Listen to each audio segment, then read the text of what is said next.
Welcome back to Death of the Reader. Herds, What? We're discussing Naomi Hirahara's Sayonara Slam, Yeah. the sixth book in the Masarai series, chapters 12 to the end this week, and You Herds, sound a little bit lethargic there. You doing okay? You feeling pumped? Herds, I'm not mad. Oh no. I'm just disappointed. That's like the worst thing I've ever heard you say against a Now poor, listen. a poor book. Before we get too far into this, and before anyone goes, okay, it's a bad book, I'm tuning out. Listen, this was a great book. I was so heartwarmed by this entire adventure, as I've said in the previous 2 weeks. But at the end of last episode, I said that I was afraid that Naomi Hirahara was going to give us a murder mystery sin by having a flimsy motivation, and the motivation is flimsier than I expected. Well, this is the fun thing about this book, and it's why I've kind of struggled to, toy with you on the mystery front, because Yeah. I feel like most of it is too obvious, right? The who and the how are far too obvious. But the why, despite being on theme, is not. It's not entirely foreshadowed properly. Like, we know from the broader context of the Masarai series that we're dealing with World War II, that these boats are going to come back and they're going to be important, and like it's going to be about Japanese-American relations. Like, that's all fine. Mm-hmm. But the specifics that our murderer here is, committing these crimes because they don't want an article published about their family's association with being prisoners of war, in which, like, in a world where, you could just censor their names and still, like, deliver the report. Like, it feels very strange. Yeah. We're kind of deep diving on this one because I've got strong feelings, especially as Naomi Hirahara, who has written this lovely novel, this cozy novel that I adore. And I was especially happy with the garden chase. That was a great scene. Yeah, you saw that coming, eh? I know. Was I really wanted to good. mention that because I literally, in my head, I was like, "It's going to be a chase through the garden. It's going to be great." This poor old man, you have to chase someone through the underbrush. But like in broad strokes, the why is foreshadowed, but it doesn't quite feel earned. And to some degree, I'm kind of glad that you had a similar reaction. Yeah. It's because when I got to that point in the novel, I was thinking, have I missed something really obvious? Have I missed some foreshadowing? Am I just stupid? And it seems like that's not the case, which I'm very happy about. I think the problem that arises here is that for a novel that is so thematically strong as this, and for a novel that has such a great series of events leading up to the unveil, it's one of the great tragedies of storytelling that not sticking the landing for your ending can really just destroy the enthusiasm of even someone who has loved everything that's come before it in the story. And it's one of the reasons that you'll often hear me say that sometimes a open ending is the best one to have, because it takes away some of the weight of the potential imperfections of an ending that doesn't land. Yeah. And I think this book is a great example of it, because, I mean, for me, like, this is such an excellent book for me, because I have no, I guess, direct connection with the Japanese-American community, but I spent last Christmas with a Japanese-American family who moved over and were very into sporting culture in California as a Japanese-American family. So this was a really friendly, familiar tale to me. And I just loved seeing these almost like fan fiction-y retellings of people I actually know in this book. It's just such a brilliant, atypical murder mystery experience. Yeah, it's definitely worth having on the show, right? Like, I have no question about that. Just getting to experience this totally different perspective. Living as someone who is caught between two cultures in a sense, living in America with this very like absent heritage, I think that's really cool. I also will say I love Masarai. He's precious. So I love good. that he like resolves at the end to finally like pursue his love interest to the fullest. I love that. I love his character arc. Also, I will say we're gonna harp on the ending quite a lot this episode, but I do like that he didn't get any credit. Like I kind of like that as a nod that the police absolutely that we had that follow through. You know, I mentioned at the start that the police show up and they say, "Oh yeah, you're just an old man. Like you have nothing to do with this case." And it's a bit weird that plot thread is kind of dropped, but the payoff comes right at the very end where they show up and they take down all the details and everything that Mas and Yuki have figured out. And then they say, "Oh yeah, we caught the murderer. You know, the cops did it." Like, because who's going to believe that this old man was, you know, the one pointing the finger at the end? I mean, you say that as though that they weren't pointing the finger at him, and then the guy that does get accused is the same age and just as retired as he is as well. That's the fun part, isn't it? Yeah. It's such a weird. It's a very weird. Our murder culprit is this like poor old man who's like on like heart medication, and he just like didn't want these like not even horrible family secrets, just these moderately, you know. I'd say they're horrible family secrets, but it's not their secret that is horrible. It's that they're horrible things that are family secrets. Well, exactly. Like, it's not like he, you know, murdered someone. Well, I guess he did. Well, I mean, before this, it's not like he murdered someone. Yeah. And the consequences this poor old man, Sonny, like, actually receives is that he doesn't get to, like lie around. Like, I don't know. It's weird. It's weird for me having read so many like overly dramatic swashbuckling and intellectual murder mysteries. This is a very different change of pace. Yeah. Where the solution is very human and very down to earth. It feels a lot more like TV police procedurals, where most of the time is spent on the character development of the main cast, and the surrounding mysteries don't really get a lot of focus. So normally if you watch one of those types of shows, you go, oh, it's the first guy that showed up. He's going to be the culprit. And you get to the end and you're like, there it is.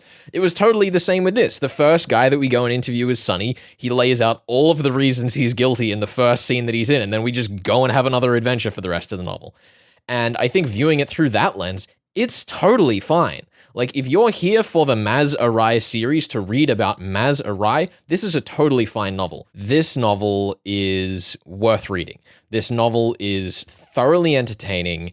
I don't think you'll regret reading it as long as you go in aware that you're getting into a more police procedural, main character-driven story than a mystery-driven story. Let's be clear. A police procedural where we do not follow the police and, in fact, follow an old man who cannot run, cannot fight. Like, it's very... Listen, I'd be down for a Maz Arai TV miniseries. It sounds... I'd be okay with it. Outrageous. Yeah. I think the other thing that is really fascinating, and maybe this is something that we appreciate more than the average reader herds, rather than struggling under the weight of our normal mystery context, is the journalism side to this story is really, really neatly done. With Naomi's experience as a writer for Rafu Shimpo, particularly in some pretty tense times, such as in Los Angeles in the late 90s, you know, she's had experience dealing with some tough topics as a journalist. And I think that the way that the journalistic characters in this story are portrayed is both very authentic and effective. Yeah, Rafu Shimpo is known for covering like ethnical like disagreements and problems in America. Like, that's a large part of what they write about. And I will say, actually, while we're on the topic, she mentions Rafu Shimpo, I think, 4 times throughout this novel as like a newspaper that Masarai likes to read. I mean, it's a Japanese-American newspaper. It would be. Yeah, look, I'm okay with that. Yeah. I'm just saying I respect the hustle. I respect the shameless promotion of this newspaper. That's excellent, Naomi. I'm very proud. And I think the last thing that I wanted to touch on, Herds, it's kind of, it's really important and interesting to look at stories like the ones that Naomi writes, because they speak to a really significant part of the culture in terms of how we perceive Japan in the West. For sure. I mean, it's a good bridging book too. You could use this book to go to pretty much any any book in Japan or America. It's like across many cultures. It's a very efficient book to choose. It's quite the catch, you might say. I like it. I like it. Hey, we're bringing back the We'll puns. talk about what our next book is coming up at the end of the show today. Looking forward to it. You're listening to Death of the Reader. We are Flex and Herds here for your Murder Mystery World Tour, discussing Naomi Hirahara's Sayonara Slam, chapters 11 to the end. We'll be back with more in just a second.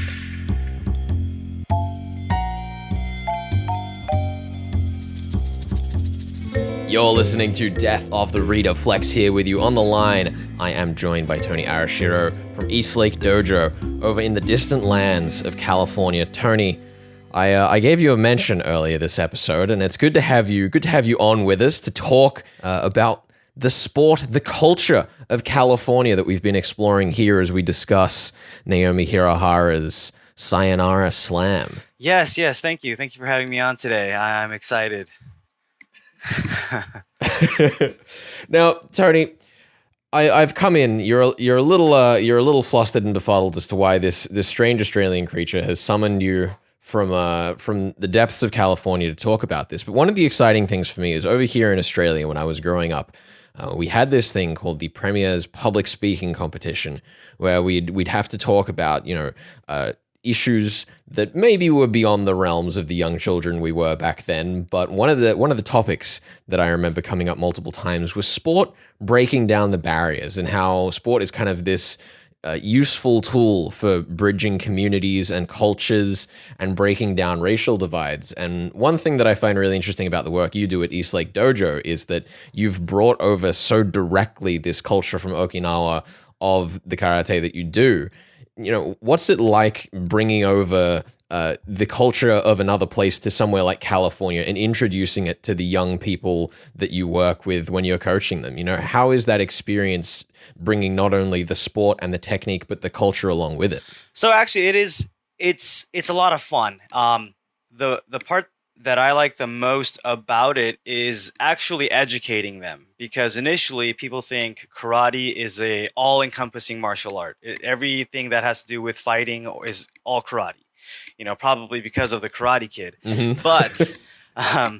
But what we get to do is we actually get to specify what type of karate we're doing, and we're able to tell them, oh no, this is the origins of karate come from Japan, which come from Okinawa, and we get to explain different things, why this was called this. For example, there's a stance, it's called Soto Hachijidachi. And people, of course, like, oh, that's just a funny sounding name. It's like, well, no, there's a reason they made that name for it. It's because of how your feet are positioned. It's writing a specific kanji with your feet. So that's why they named it that stance. So just little things like that. And then, of course, I get to teach them some Japanese here and there, which parents love. Kids, they love being able to count 1 to 10 in Japanese. To them, it's awesome. But yeah, I think the biggest thing for me is going to be the educational aspect. Just really teaching them about, honestly, my own culture as well. So I get to learn about it, and then I get to teach them about it as well. Yeah, I mean, that's one of the interesting things that Sayonara Slam explores, is having our main character, Masarai. He has this family who's grown up outside of experiences that he's had over in Japan. So for you, as someone who's grown up exclusively in America, but still, embracing that culture and learning these traditions, how does it feel as someone carrying on a culture that you've never directly been a part of? Was there a learning curve for you? Oh, most definitely. The thing is, I'm only half Japanese or half Okinawan. My dad's from Okinawa, and he came here. So the biggest issue with that is cross culture. Of course, I live here in America, so my first language is English. And then my dad was always working, so it was difficult for him to help us embrace the Okinawan culture. We were part of this organization or that organization that's centered around Okinawa culture, but if you're not in it every day, if you're not fully embraced, it's difficult. So for me, I'd say I definitely had a learning curve. Where you have kids whose parents are both either Japanese or Okinawan. They speak the language. They know about the culture. They even go to Japanese schools. Whereas me, the only part that I had initially was karate.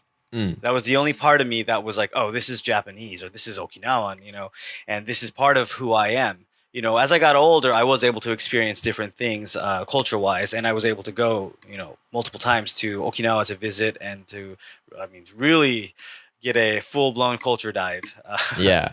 I mean, one of the other fun things about particularly martial arts is that there's such a strong international community in terms of the competitions that go on and instructors coming from all around the world to teach at different schools. So how does it work for you as a dojo getting people in from Okinawa, from Japan, to teach your students? So for us, it's probably a little bit easier because of our style. It originates in Okinawa, and it's a much smaller style. So we do have a connection. I mean, obviously, my dad he was sent here specifically from Okinawa to teach karate. So that's many years later, that's where I come in. But we do have that connection, the direct connection to Okinawa. I think for other schools, they definitely do have to pay a lot of money to fly out an instructor or a special guest, or especially with a competition. There's a little bit different aspects between karate in the competitive world and then your quote unquote traditional karate.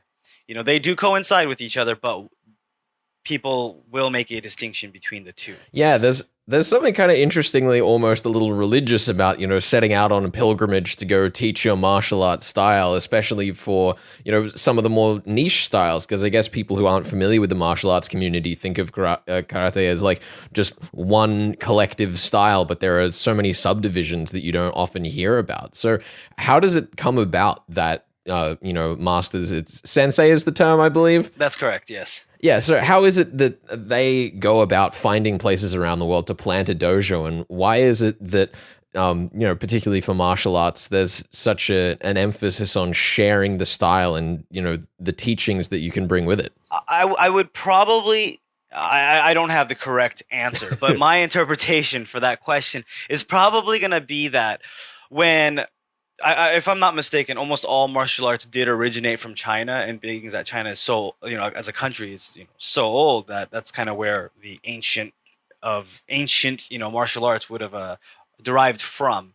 But our piece in Okinawa, and then what's been spread out just throughout Japan, was there's various aspects of becoming a major style, which is like the ease of teaching. How can you, like Shotokan, for example, it's a much easier style to teach because it's a lot of big movements, and it was introduced in Japan to the masses, and it was easy to teach this style to the masses because you could see what the sensei was doing. Whereas when you come to other styles like Goju Ryu, which is still pretty popular now, but it's a lot harder to see what you're supposed to be executing as either a sensei or a student. But I think a lot of senseis decided that they wanted to leave their mark, and the best way to do it was to go away from where it was super popular, which was obviously Japan. So a lot of them traveled all over the world, being foreigners, and just decided, I'm going to start karate, and I'm going to teach it. Or similarly, in my dad's position, he was sent. Yeah. It's very a traditional. It falls into like whether it be culture or tradition, where if somebody who quote unquote outranks you or is considered your senpai, and they tell you, listen, I know you have a job lined up for you here in Japan, but you're going to America because I said so. And you're just like, you literally respond with os, or, hi, I understand. And you pack your things up and you're like, bye. and so I think that is actually probably the biggest reason why it expanded all throughout the world. I think tying that all the way back around at the beginning, kind of breaking down the barriers, I think that's one thing that's really fun, particularly about that idea of sports breaking down those barriers, is that there's so many other uses for the culture and the concepts that sports and particularly martial arts can bring. And that's why it's always so exciting, looking at the traditional and the more niche styles like the ones you work with, Tony. Yeah, no, that is awesome. Anyhow, thank you so much for joining us here on Death of the Reader, Tony. It's been a pleasure speaking with you. If you want to find more about Eastlake Dojo, check out their online learning courses, which they've opened up this year over the course of the pandemic while they've been in lockdown, and we will have links up on the podcast for that. Oh, thank you for having me. I really had a good time. You're listening to Death of the Reader. Flex here. We are speaking about Naomi Hirahara's Sayonara Slam, and we'll be back with that in just a second.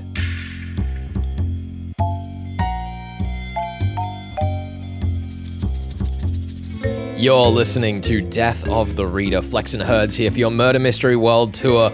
And it is time, Herds, for that post-mortem of the last few chapters, 11 to the end, or 12 to the end, rather, of Naomi Hirahara's Sayonara Slam, the 6th in the Mars Arai series. And we've gotten out all of the Mars Arai love that we can.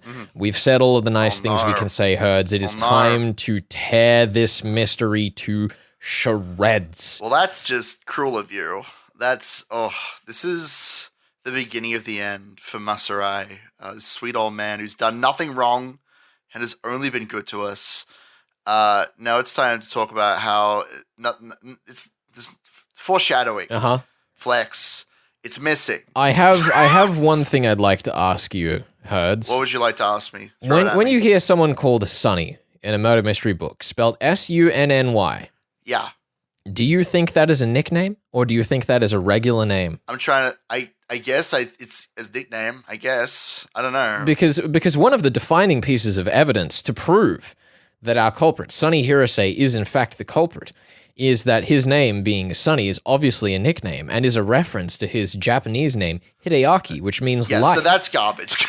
That's the garbage. Do you want to know where the first time the name Hideaki appears in this novel is, Herds? The math? Is it? You want to know the first time? Is it chapter 12? No, Ben. It's chapter 14. Oh, no. It's about 2 pages before they confront him and he confesses. And I think that whilst not a huge problem, because it's the kind of thing that's more like a reveal for the last minute, and those are fine. It's just a name. I think that it is indicative of the problem that this mystery has, where we have spent so long dealing with the Gripsholm and the Teia, these 2 prisoner of war vessels. We've spoken about the Comfort Women. We've spoken about Japanese Americans who are sent over for prisoner trades. We've spoken about Japanese prisoners of war in general. You know, we know what the motivation surrounds. Yeah, we understand the historical context, right? But there is nothing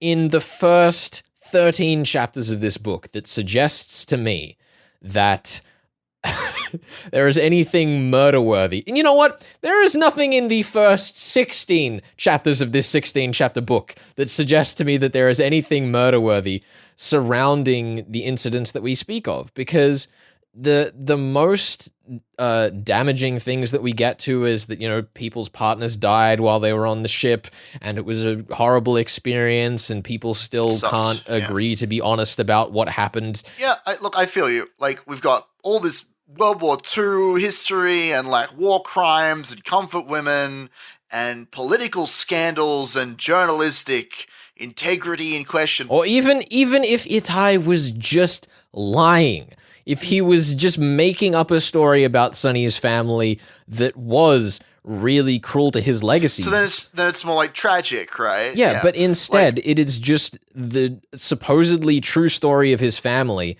and we find out that Itai has retracted his submission to the publishers literally moments after finding out that it was Sunny in the first place. That does lend some, like, dramatic irony and tragedy to the scene, which I like, but in my opinion, it is too little too late. Yeah. I mean, even if Itai's retraction to the publisher had been just put like 4 chapters earlier, it would have massively changed the weight of that delivery, because then we would have had the moment where we go, oh, okay, so there's a manuscript that he submitted and he's withdrawn it. Why has he withdrawn it? And it raises a whole bunch of questions. We could have had a scene with Sunny, like, maybe feeling guilty about the fact that he killed someone for no good reason. That would have been a cool scene, you know, and kind of exploring, it's more of this, like, sifting through information rather than it is like, here's a twist and here's a twist. Yeah, for sure. Because I think that one of the interesting things with this novel is that if you were to look down the list of, for example, Knox's rules, right? The 6th rule and the 8th rule would be the ones that I immediately think, you know, this is the one that this story breaks. No. But it doesn't break the rules. Like, there is no accident that helps them find it. They just find a document. There are no clues that we don't get to see. They're put on screen in the moment they appear. It's really weird how something that ostensibly plays by the rules manages to miss the mark by just pacing out the clues in this strange way. Well, this is the thing. And it also plays into sort of how how I had to structure out the chapters, because from chapter 12 onward, we basically, like in chapter, I think it's 11, 12, and 13, we have basically a character scene with a number of the suspects. And in each of those chapters, we essentially clear that suspect of suspicion. So trying to figure out, like, where is the end point when you're supposed to solve the mystery is a little bit tricky in that respect. Because there isn't a lot of mystery here. And in my mind at least, as soon as you get to chapter 12, which is, this is Amika's secret, she is no longer on the table as a suspect, then, like, who else do you suspect, you know? Mm-hmm. Who else do we even care about? There isn't really a traditional suspect lineup at all. If anything, I think the question that this raises for me is, if we have a whodunit that doesn't ask for the whydunit, what are the consequences of that? And I think that this novel kind of shows it really interesting, where I think a lot of people, myself included some years ago, would come into a mystery novel and just be like, this is who it was and this is how it was done.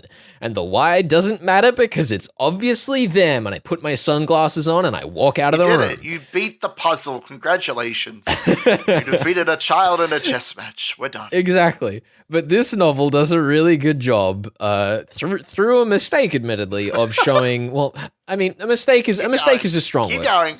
An error. A misstep. Through something I dislike.